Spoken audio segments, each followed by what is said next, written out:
চোৰাং গৰু সৰবৰাহ কৰিবলৈ গৈ জাগিৰোডৰ টোপাতলি উমচিয়াং নৈত উটি গ'ল এজন লোক। উঠি যোৱা লোকজন জাগিৰোডৰ কাহিকুছিৰ ৩৩ বছৰীয়া ছফিকুল আলী বুলি জানিব পৰা গৈছে। চোৰাং গৰু সৰবৰাহী কাল হ'ল এটা পৰিয়ালৰ। নিশা চোৰাং গৰু সৰবৰাহ কৰিবলৈ যাওঁতে নৈত উটি গ'ল এজন লোক। জাগিৰোডৰ টোপাতলিৰ উমচিয়াই নৈত সংঘটিত হৈছে এই অঘটন। কাহিকুছি গাঁৱৰ ৩৩ বছৰীয়া ছফিকুল আলীয়ে নিশা অসম মেঘালয় সীমান্তৰ উমচিয়াং নদীৰে পাৰ কৰিবলৈ গৈছিল চোৰাং গৰু। কিন্তু মেঘালয়লৈ পাৰ কৰিবলৈ লোৱাৰ সময়তে নৈৰ সোঁতে উটুৱাই নিয়ে কেইবাটাও গৰুসহ লোকজনক। এই খবৰ লাভ কৰাৰ পাছতে হাহাকাৰ লাগে পৰিয়ালটোৰ মাজত। ক্ষেত্ৰী আৰক্ষী আৰু SDRF বাহিনীয়ে লোকজনক বিচাৰি অভিযান চলাই যদিও কোনো সন্ধান নাপালে লোকজনৰ। আজি পুনৰ লোকজনক বিচাৰি অভিযান চলাব আৰক্ষী আৰু SDRF বাহিনীয়ে। উল্লেখ্য যে একাংশ দুষ্ট চক্ৰই প্ৰতি নিশাই উমচিয়াং নৈৰ পাৰ কৰি মেঘালয়লৈ সৰবৰাহ কৰে চোৰাং গৰু। আৰু নদীখন পাৰ কৰি মেঘালয়লৈ নিয়াৰ বাবদ একাংশ স্থানীয় লোকক ব্যৱহাৰ কৰে আৰু দিয়ে মোটা অংকৰ ধন। সেই ধনৰ লোভতেই চোৰাং গৰু সৰবৰাহ কৰিবলৈ গৈ অকাল মৃত্যুক সাৱটিলে ছফিকুল আলী নামৰ লোকজনে। মোৰ দাদা মহম্মদ ছফিকুল আলী, তেওঁ নদী পাৰ হওঁতে সি নদীৰ ধাৰে উটুৱাই লৈ গৈছে উমচিয়াং নদীৰ পৰা।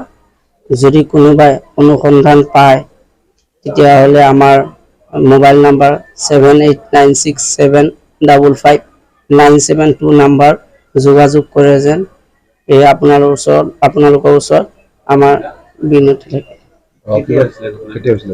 পুৱা 6 মান বজাত হৈছিলে।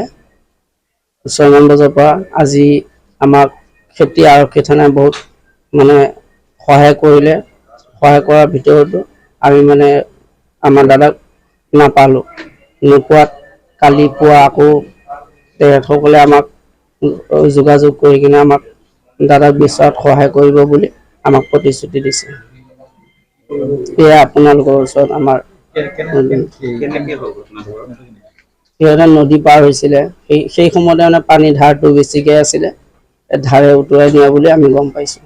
আজি ৰাতিপুৱা হঠাৎ 6টা বজাত আমি গম পাওঁ যে তেখেত গৰু খেদি গৈছিলে কোনোবা বেপাৰীকেইটা সঠিক হিচাপে আমি এতিয়া ফাইনেল ৰিজাল্ট পোৱা নাই, হয়তো পাবও পাৰোঁ পিছত।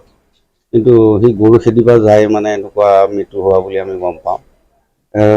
খেতি থানাৰ বহুত ধন্যবাদ, তেওঁলোকে চেষ্টা কৰিছে, হয়তো অহা কালিলৈকে কৰিব আমাক আশা দিছে যে আমাৰ যি হৈ গ'ল গ'ল। গতিকে আমাৰ মৃতদেহটো আমি যদি ভালকৈ পাওঁ, যাৰ সহায়তে হওক আমি তেওঁলোকক ধন্যবাদ দিম। আৰু বৰ্তমানলৈকে পোৱা হোৱা নাই। কালি আমি খবৰ পোৱা মতে যোৱাটো গম নাপাওঁ, হয়তো তাৰ মিছেছে গম পাব পাৰে, কিন্তু আমি খবৰ পোৱা মতে বাকী পৰিয়ালৰ সদস্যবিলাকে 6টা 6:30 বজাত গম পাওঁ।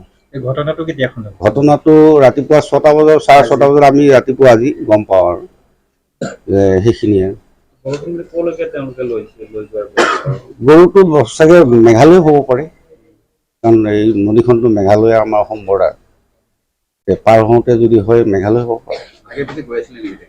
আগে পিছে যোৱা বুলি মাজে মাজে গম পাওঁ, কিন্তু আমি এনেকৈ গম নাপাওঁ, আমিতো গোপনীয় হিচাপে যায়তো, ঠিক তেনেকৈ গম নাপাওঁ।